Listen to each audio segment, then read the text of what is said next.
Sud Radio, les Jeux dans tous leurs états. Thierry Guerrier, Joseph Ruiz.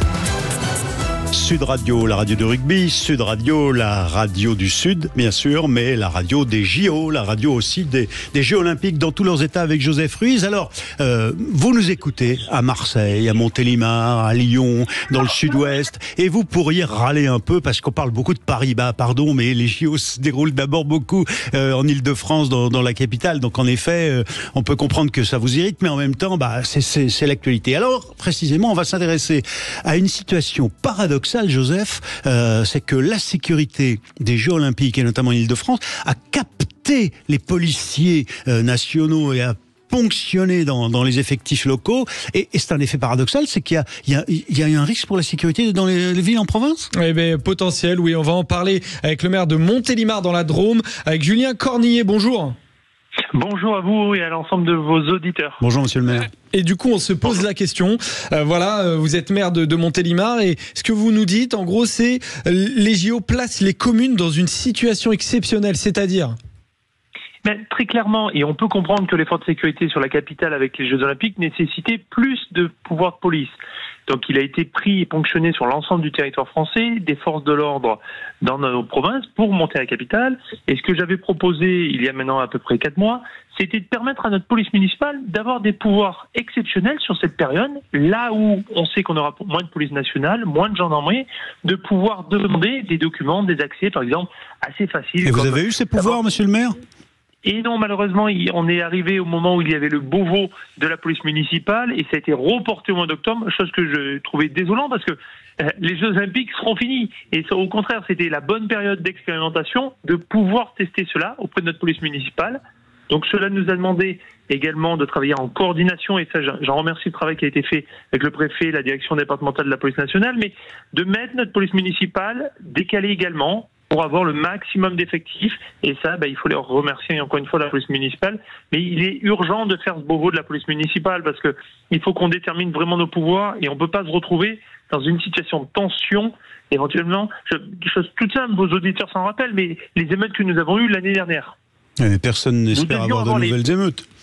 Et je l'espère non plus, mais vous savez, quand vous êtes un élu, vous devez être dans l'anticipation. Oui, et puis ça vous a marqué forcément. Je pense que ça a marqué l'élu que je suis, mais ça a marqué surtout que dans ma ville, j'ai eu la chance de ne pas avoir de dégâts, de violences urbaines sur Montélimar, et bien heureusement, mais je suis un maire parmi 36 autres 1000 maires, et qu'on a vu les dégâts que certains ont eus, on se dit qu'il faut savoir anticiper, d'avoir les moyens suffisants et donner les pouvoirs qu'il faut aux polices municipales. Et concrètement, les effectifs, vous, dans votre ville de Montélimar, comment est-ce qu'ils ont évolué ? Combien d'effectifs, par exemple, sont partis vers la capitale pour les Jeux Olympiques et combien il vous en reste aujourd'hui ? De la police nationale, évidemment. La police nationale, ils sont à peu près 90, 40%, 45% de leurs effectifs ont été réquisitionnés pour pouvoir partir sur Paris. Ouais, et du coup, presque 1 sur 2. Hein. Presque 1 sur 2. Et du coup, pour faire autrement, comment est-ce que vous avez travaillé pour avoir les effectifs nécessaires ? C'est un travail qui a été mis de longue haleine. Je suis élu depuis 2020 avec mon équipe et nous avons augmenté 36% les effectifs de police municipale sur Montélimar. Donc on a su se donner les moyens humains.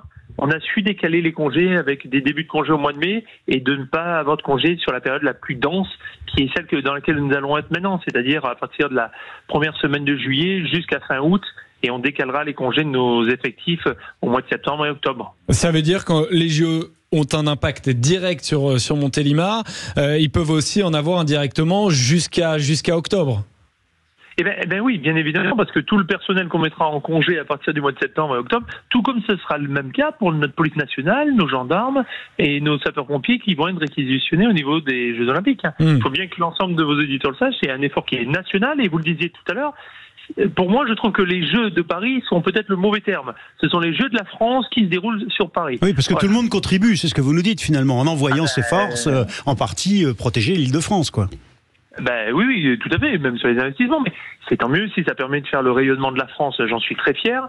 Mais c'est vrai qu'on aurait pu aussi imaginer des épreuves un peu plus réparties sur notre territoire. Voilà. Alors, monsieur le maire, Julien Cornillet, maire de Montélimar, vous avez utilisé une formule, il faudrait faire le Beauvau de la police municipale. Alors, je savais pas, j'imaginais pas, mais vous voyez, tout est lié, vous venez de nous le dire, j'imaginais pas que les JO allaient, avec notre émission sur les coulisses des Jeux Olympiques, allaient nous ramener à un débat de politique nationale. Je m'explique. Vous savez que la France Insoumise et le nouveau Front Populaire, dans son programme, se dit que peut-être la solution, ce serait de faire, pour la sécurité, parce qu'ils y ont pensé aussi, ce serait de faire une police de proximité, revenir à une police de proximité et donc de nationaliser les polices municipales. Vous pensez quoi de ce projet ? Je pense que c'est beaucoup plus complexe que ça. On ne peut pas se limiter à une formule magique parce que vous n'avez pas toutes les mêmes communes qui sont au même niveau. Je vous donne l'exemple à Montélimar. Nous avons monté nos effectifs de 36%. Peut-être qu'avec un autre maire, on ne serait pas au même niveau. Il y a certaines polices qui sont armées comme à Montélimar, d'autres maires qui ne veulent pas que leur police soit armée. Je pense que non. Le maire... Il faut laisser l'autonomie locale, quoi. Voilà, un vrai pouvoir de police. Il faut nous laisser gérer au niveau local, avec nos particularités. On n'est pas là. Qu'il y ait une vraie distinction dans les missions de la police nationale et de la police municipale, oui. Mais voilà, ce que je veux dire, c'est nos impôts locaux qui payons notre police municipale. Donc c'est à nous de la maîtriser. Ou bien évidemment, c'est à l'État de remettre les moyens supplémentaires pour remettre cette police de proximité. Moi, je n'ai aucun souci à remettre ma police municipale sur des missions qui seraient moins d'intervention. Par exemple, le soir, fréquemment, j'ai 2 patrouilles de police municipale. Là où il Mais combien ça coûte aujourd'hui pour vous de revenir au JO, si on revient au JO, la question de Joseph Ruiz, c'est combien ça vous a coûté finalement le surplus lié au JO, avec les heures supplémentaires, avec le... Mais il n'y aura pas de surplus du fait des JO, il y aura simplement un allègement du nombre de polices municipales sur le reste du temps.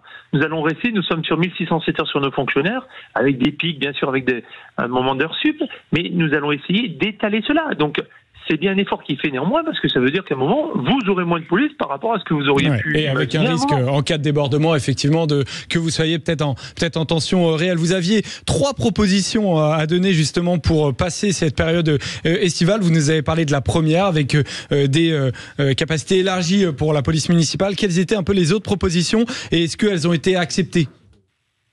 Non, elles n'ont pas pu être encore acceptées parce que, je vous dis, il avait été répondu très clairement par Beauvau. Nous faisons le Beauvau de la police municipale. J'en étais invité, j'en étais ravi. Mais vous avez bien vu la scène politique nationale qui a remis tout ça à plat. Mais j'ose croire qu'à la rentrée, on se rendra compte qu'il faut aller dans ce sens-là.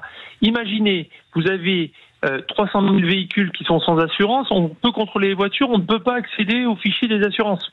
C'est quand même un comble. On ne peut pas savoir si une personne est recherchée ou pas, si le véhicule est recherché ou pas. Ça vous change tout. Ça, c'est pas dans les prérogatives, c'est pas dans les prérogatives des polices municipales, et vous demandiez que vous puissiez y avoir accès au moins en expérience, de façon expérimentale, pendant les JO.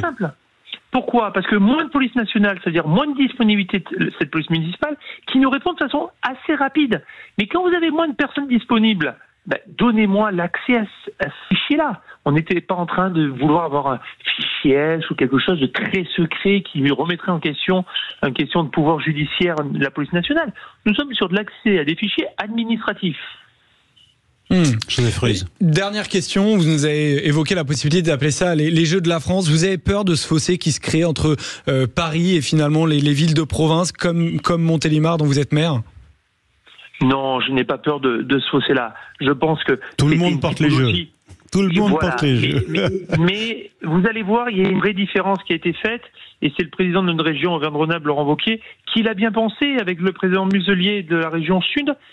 Les Jeux ont été mutualisés avec nos 2 régions, c'est dans l'ensemble du territoire, et c'est une candidature commune portée par les 2 régions. Et vous allez surveiller quoi de vos persos, Julien Cornillet, maire de Montélimar, vous allez surveiller quoi en particulier ? C'est quoi le sport qui vous fait rêver ? Je dois avouer que j'ai une vraie passion pour le rugby. J'étais en pôle sport rugby à Béziers, donc je dois vous avouer que le rugby à 7 va particulièrement m'intéresser. Voilà. Où les Français, on le rappelle, ont une double chance de médaille d'or. C'est l'objectif affiché. En tout cas, le podium pour les filles et la médaille d'or claire et nette pour les garçons. On va peut espérer moins. On va espérer cette médaille. En vous remerciant, monsieur le maire de Montélimar, Julien Cornillet, pour être venu nous parler un peu de la façon dont vous gérez les flux de policiers notamment et de sécurité. Merci. Merci. Il me reste à remercier Joseph Ruiz, Merci Amélie Thierry, merci à Béguin, tous. Thibaut Stadler et Jamel Abdelak pour cette matinale 10h, 13h, ce débat de l'été, ces débats de l'été, et puis cette actualité et notre émission spécifique sur les Jeux Olympiques. On se retrouve demain à partir de 10h. Merci à vous toutes et à vous tous qui nous écoutez, et pas seulement en Ile-de-France, on l'a bien vu, et on se retrouve sur Sud Radio. Sud Radio. Sud Radio. Parlons vrai. Parlons vrai. Sud Radio. Parlons vrai.